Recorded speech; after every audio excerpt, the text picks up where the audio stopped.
কি অবস্থা সবার, আশা করি সকলেই ভালো আছেন। তো আজকে আপনাদের মাঝে নিয়ে আসলাম নতুন একটি ভিডিও। আজকে আমি আপনাদেরকে দেখাবো বোতল এবং প্লাস্টিক জাতীয় বয়ম কিভাবে প্রসেসিং করে থাকে। আমার সাথেই থাকুন।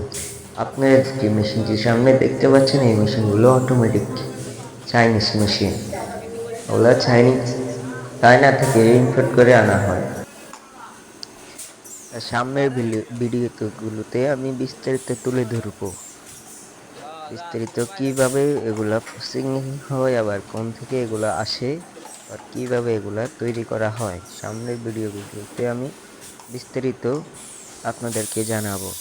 আমার সাথে থাকবেন, নতুন নতুন এরকম ভিডিও পেতে সাপোর্ট করবেন। ধন্যবাদ।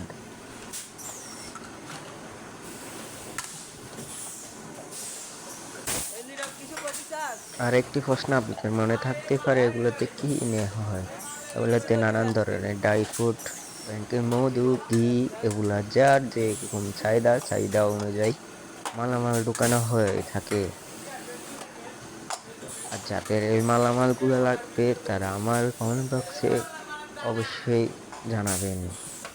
যে কোনো প্লাস্টিক আইটেম পাওয়া যায়। ধন্যবাদ।